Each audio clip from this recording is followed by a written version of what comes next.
UK election में Liz का सनसनीखेज ऐलान। अपने कैबिनेट में भारतवंशियों को नहीं देंगी जगह। भारत के दोस्त फ्रांस को भी बताया दुश्मन। ऋषि ने लिज ट्रस को लगाई जमकर लताड़।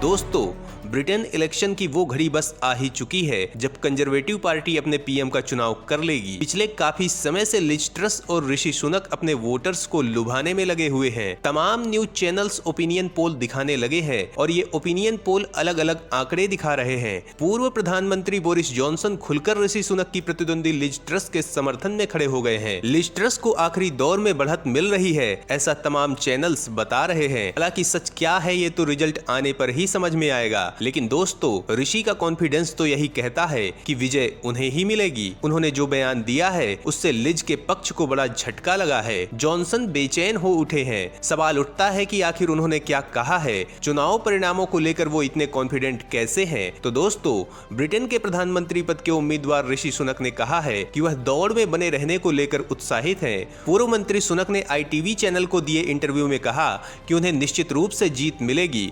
उन्होंने दोहराया कि उनकी प्रतिद्वंदी की तत्काल कर कटौती योजना अर्थव्यवस्था के लिए महंगी साबित होगी। दोस्तों, ऋषि का ये बयान ये बता रहा है कि उन्हें जमीन में कितना समर्थन मिल रहा है। दोस्तों, विपक्ष ने ऋषि को अरिस्टोक्रेट बताने की कोशिश की। ये सच है कि ऋषि ब्रिटेन के सबसे अमीर सांसद हैं। उनके पास ब्रिटेन की महारानी से भी ज्यादा संपत्ति है। लेकिन ऋषि के खिलाफ विपक्ष ने जिस साइकोलॉजी का यूज कर उनकी लोकप्रियता को नुकसान पहुंचाने की कोशिश की, उसका कोई प्रभाव उन पर नहीं पड़ा है। लोग ऋषि की सादगी के दीवाने हैं। वो बेहद विनम्रता से पेश आते हैं। इसके अलावा उनकी ईमानदारी सबको दीवाना बना रही है। ऋषि के खिलाफ विपक्ष ने यह भी प्रचार करने की कोशिश की कि ऋषि मूल रूप से ब्रिटिशर्स नहीं है, लेकिन ब्रिटेन की न्यू जनरेशन को इससे कोई लेना देना नहीं है। तमाम लोगों से इस बारे में जब सवाल पूछा गया तो उन्होंने कहा कि इससे उन्हें कोई खास असर नहीं पड़ता है। वहीं उनके जूतों और स्विमिंग पूल पर जब निशाना साधा गया तो ऋषि ने पलटवार किया था कि लोगों को उनकी योग्यता से मतलब है, उनके बैंक बैलेंस से नहीं। महंगी इलेक्ट्रिसिटी के बावजूद ऋषि के नए स्विमिंग पूल को लेकर जब बवाल मचा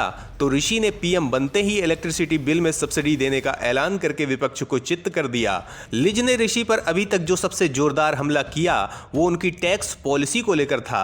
ऋषि पर आरोप लगाया गया कि जब कोरोना के बाद लोग आर्थिक मंदी से गुजर रहे हैं तो उनके टैक्स बढ़ाने से मंदी और बढ़ेगी। इसके साथ ही उन्होंने ये वादा किया है कि अगर वो पीएम चुनी जाती है तो टैक्स में लोगों को राहत देंगी, टैक्स कम किया जाएगा। इस पर लिज पर ये आरोप लगे हैं कि वो एक मौका परस्त हैं और जरूरत के हिसाब से बदल जाती हैं। जरूरी नहीं है कि चुनाव जीतने के बाद लिज अपने वादे पर कायम रहे, क्योंकि ऐसा कई बार देखा गया है कि उन्होंने टाइम के हिसाब से अपना स्टेटमेंट बदल दिया है। ऋषि को लेकर जनता में यह विश्वास है कि उन्होंने जो वादा किया है उस पर कायम रहेंगे और ब्रिटेन का न केवल भारतीय समुदाय बल्कि सारा ब्रिटिश समाज ऋषि को फुल सपोर्ट कर रहा है। दोस्तों, लिज के सबसे बड़े समर्थक बोरिस जॉनसन पर बोलते हुए ऋषि ने खुलासा किया कि यह थोड़ा अजीब था कि जॉनसन ने पिछले महीने टोरी नेता और ब्रिटिश प्रधानमंत्री के पद से इस्तीफा देने की घोषणा करने में देरी की। उन्होंने जुलाई के अंत में डाउनिंग स्ट्रीट में हुए नाटकीय घटनाक्रम की ओर इशारा करते हुए कहा कि अंतिम में जो कुछ हुआ वह थोड़ा अजीब था। उन्होंने कहा, मुझे लगता है कि इसे देखने वाले सोच रहे होंगे कि यह क्या हो रहा है। इस घटनाक्रम के बाद जॉनसन ने इस्तीफा देने की घोषणा की थी और इसकी जगह नए प्रधानमंत्री के चुनाव की प्रक्रिया शुरू हो गई थी। दोस्तों, ऋषि ने खुद पर लगे हर आरोप का मोदी स्टाइल में ऐसा पलटवार किया है कि विपक्ष के होश उड़ गए हैं। दोस्तों, आजाद भारत की राजनीति में एक बड़ा दौर ऐसा आया था कि देश के राजनेता खुद को हिंदू बताने से हिचकिचाने लगे थे। ऐसा लगने लगा था कि कोई खुद को अगर पब्लिकली हिंदू बता दे तो वो एक बहुत बड़ा कानूनी अपराध हो। अपीजमेंट की राजनीति इस कदर हावी थी कि पूरी राजनीति देश की विविधता के संरक्षण की जगह केवल वन साइडेड हो गई थी। लेकिन 2014 में नरेंद्र मोदी के प्रधानमंत्री बनने के बाद देश और दुनिया में सिचुएशन पूरी तरह से बदल गई है। दोस्तों, देश के अंदर बहुत से ऐसे लोग होते हैं जो बड़ी सफलता के मिल जाने पर अपने कल्चर को ही भूल जाते हैं। लेकिन ऐसे लोगों को ब्रिटेन इलेक्शन में प्रधानमंत्री पद की रेस में शामिल ऋषि सुनक ने एक बड़ा मैसेज दिया है। वो लगातार अपने हिंदुत्व का प्रदर्शन करने में नहीं चूकते और इस बार उन्होंने कुछ ऐसा किया है कि दुनिया के साथ भारत के लिबरल्स की भी नींद उड़ गई है। बेचैनी इतनी ज्यादा बढ़ गई है कि वो बार बार ऋषि को कोस रहे हैं। उनके पेट का पानी नहीं पच पा रहा है। अगर उनका चलता तो वहां भी शाहीन बाग की तरह विरोध प्रदर्शन शुरू कर देते। तो ब्रिटेन इलेक्शन के 20 सबसे ज्यादा चर्चा में बने ऋषि सुनक ने इस बार ऐसा क्या किया है कि पूरी दुनिया में तहलका मच गया है। सूडो सेकुलरिस्ट को नींद नहीं आ रही है, उनका ब्लड प्रेशर हाई हो गया है, उनके जूतों स्विमिंग पूल के बाद उनकी किस बात को निशाना बनाया जा रहा है। तो दोस्तों, ब्रिटेन के प्रधानमंत्री पद के उम्मीदवार ऋषि सुनक चुनाव प्रचार मुहिम के कारण अत्यधिक व्यस्तता के बीच समय निकालकर जन्माष्टमी मनाने के लिए लंदन के बाहरी इलाके में स्थित हरे कृष्ण मंदिर गए। दोस्तों, ऋषि सुनक आज ब्रिटेन के प्रधानमंत्री पद के दावेदार होने के बाद भी अपने कल्चर, अपने देश को नहीं भूले हैं। उन्होंने इस बारे में खुलकर कहा था कि मैं अब ब्रिटेन का नागरिक हूं, लेकिन मेरा धर्म हिंदू है। दोस्तों, बछ बारस पर ब्रिटिश पीएम पद की दौड़ में शामिल ऋषि सुनक और उनकी पत्नी अक्षता मूर्ति ने जन्माष्टमी मनाने के बाद गौ पूजा की। इसका वीडियो सोशल मीडिया में वायरल हो रहा है।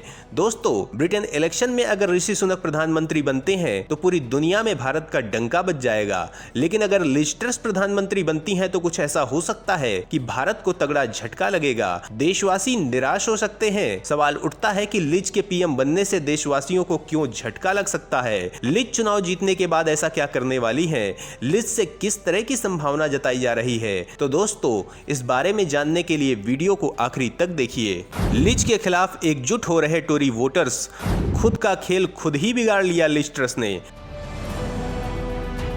दोस्तों, खबर है कि लिज ट्रस अगर ब्रिटेन की प्रधानमंत्री बनती हैं तो मौजूदा गृह मंत्री प्रीति पटेल को उनके मंत्रिमंडल से हटाया जा सकता है। बोरिस जॉनसन की कैबिनेट में कम से कम 15 मंत्री हैं जिन्हें नई सरकार में बर्खास्त किया जा सकता है। वहीं इस समय ट्रस के कई वफादार नेताओं को भी कैबिनेट में शामिल किया जाएगा, जिनमें पूर्व समानता मंत्री कैमी बेडेनोच का नाम भी शामिल है। मौजूदा सर्वे के मुताबिक लिज ट्रस अपने प्रतिद्वंदी ऋषि सुनक से काफी आगे हैं। अगर विदेश मंत्री लिज ट्रस को टोरी नेता चुना जाता है तो गृह मंत्री प्रीति पटेल को कैबिनेट से हटा दिया जाएगा। प्रीति पटेल की जगह अटॉर्नी जनरल सुएला ब्रेवरमैन को ब्रिटेन का नया गृह मंत्री बनाया जा सकता है।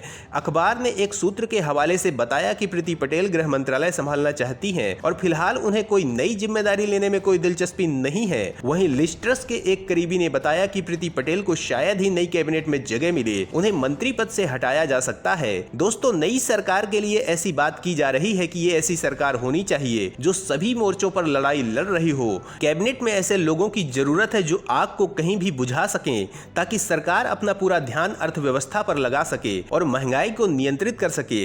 अंदरूनी सूत्र के अनुसार प्रीति पटेल के राजनीतिक कौशल को कम करके नहीं आंका जाना चाहिए और अगली कैबिनेट में उनके लिए जगह होनी चाहिए। टेलीग्राफ ने बताया कि फिलहाल किसी अन्य कैबिनेट भूमिका के लिए प्रीति पटेल का नाम तय नहीं किया जा सकता। उनके मंत्रिमंडल से छुट्टी का श्रेय ट्रस और सुनक दोनों के लिए सार्वजनिक रूप से समर्थन की घोषणा करने से इंकार करने और नेतृत्व की दौड़ में निष्पक्ष रहने के लिए दिया जा सकता है। अखबार ने जोर देकर कहा कि अगर ट्रस नई प्रधानमंत्री बनती हैं तो प्रीति पटेल कैबिनेट से हटाई जाने वाली सबसे हाई प्रोफाइल मंत्री होंगी। दोस्तों, इसी बीच लिज ट्रस ने एक बड़ी गलती कर दी है जिसका उन पर बहुत बुरा प्रभाव पड़ा है। उनके समर्थन का किला गिरता जा रहा है। उनके बयान से दुनिया भर में हड़कंप मच गया है। कंजर्वेटिव पार्टी घिरती जा रही है। खुद पार्टी लीडर्स ने इसके लिए लिज को फटकार लगाई है। सवाल उठता है कि आखिर बोरिस जॉनसन के उत्तराधिकार की लड़ाई लड़ रही लिज ने क्या बयान दिया है जिस पर बवाल मचा हुआ है, क्या कहकर उन्होंने सबको चौंका दिया है। तो दोस्तों, ट्रस ने फ्रांस के राष्ट्रपति इमैनुअल मैक्रोन और फ्रांस के साथ रिश्तों पर बयान दिया था।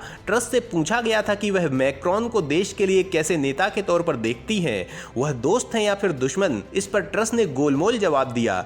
जूरी का फैसला आना बाकी है। अब इस पूरे बयान पर मैक्रोन का भी जवाब आया है। ट्रस ने कहा था, अगर मैं प्रधानमंत्री बनती हूं तो मैक्रोन को उनके काम के आधार पर जज करूंगी, ना कि उनके शब्दों पर। 47 साल के ट्रस जो प्रधानमंत्री बोरिस जॉनसन के कैबिनेट में विदेश मंत्री हैं, उनकी इस टिप्पणी पर काफी बवाल मचा हुआ है। सवाल उठता है कि फ्रांस को लेकर ऋषि की क्या राय है। तो दोस्तों, ट्रस के प्रतिद्वंदी ऋषि सुनक ने कहा था, फ्रांस के राष्ट्रपति इमैनुअल मैक्रोन ऐसे दोस्त हैं जिन्होंने हमेशा यूरोप के साथ यूके के रिश्तों का सम्मान किया है। अगर वह चुनाव जीतते हैं तो वह फ्रांस के साथ रिश्तों को दोबारा ठीक करना चाहेंगे। दोस्तों, बड़ा सवाल यह है कि ट्रस के बयान के बाद फ्रांस ने क्या रिएक्शन दिया है। तो दोस्तों, ट्रस के बयान पर मैक्रोन ने जवाब दिया।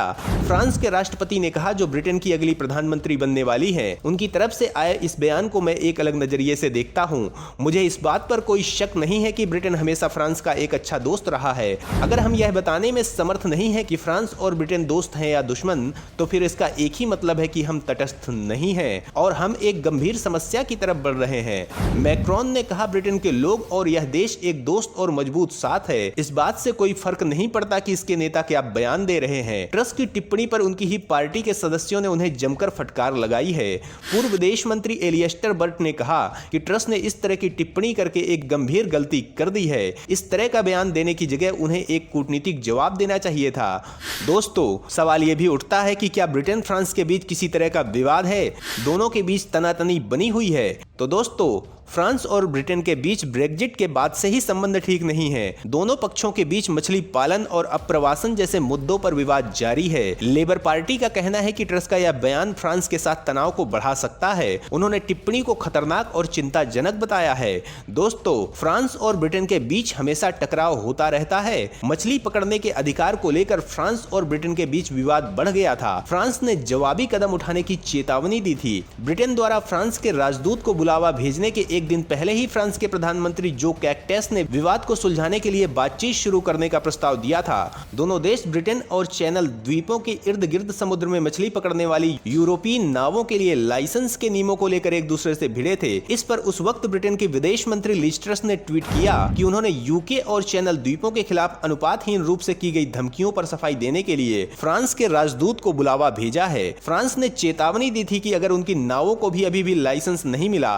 तो वो जल्द ही जवाबी कदम उठाएगा। ब्रिटेन और जर्सी द्वीपों ने फ्रांस की नावों को इस इलाके में आने की अनुमति नहीं दी थी, जिससे फ्रांस बहुत नाराज हुआ था। मामला जब काफी आगे बढ़ गया तब कैस्टेक्स ने कहा था कि वो बातचीत के लिए हमेशा तैयार थे। फ्रांस के कदमों में सी फूड लाने वाली यूके की नावों पर बैन और सभी उत्पादों पर कड़े निरीक्षण शामिल थे। फ्रांस के अधिकारियों ने समुद्र से स्कॉलोप निकालने वाली ब्रिटेन की 2 नावों पर जुर्माना भी लगाया और एक को रोक भी लिया। समुद्री मामलों की मंत्री एनिक जिरार्डिन ने कहा, यह कोई युद्ध नहीं है लेकिन एक लड़ाई है। फ्रांसीसी मछुआरों के भी अधिकार हैं। एक समझौते पर हस्ताक्षर हुए थे और हमें उस समझौते को लागू करना ही चाहिए। दोस्तों, आपको ये भी जानना चाहिए कि फ्रांस ने उस वक्त ब्रिटेन पर क्या सख्त टिप्पणी की थी। तो दोस्तों, फ्रांस के यूरोप मंत्री क्लेमे बोन ने कहा था उनके देश को बल की भाषा का प्रयोग इसलिए करना पड़ा क्योंकि ब्रिटिश सरकार सिर्फ यही भाषा समझती है। उन्होंने यह भी कहा था अभी भी अगर मामले में कोई और तरक्की नहीं हुई तो कदम और भी उठाए जा सकते हैं। इस पर मैक्रोन ने कहा था कोई गलती ना करे, यह सिर्फ यूरोपीय लोगों के लिए नहीं बल्कि उनके सभी सहयोगियों के लिए है, क्योंकि जब आप किसी संधि पर बातचीत करने में वर्षों लगाते हैं और फिर कुछ महीनों बाद आप उन पहलुओं पर जो तय किया गया था उसके विपरीत करते हैं तो यह आपकी विश्वसनीयता पर बड़ा संकेत नहीं है। मैक्रोन ने कहा था हमें विश्वास है कि विवाद को सुलझाने के लिए ब्रिटेन के पास इच्छा शक्ति है। उन्होंने कहा हमें एक दूसरे का सम्मान करने और प्रतिबद्धता का पालन करने की आवश्यकता है।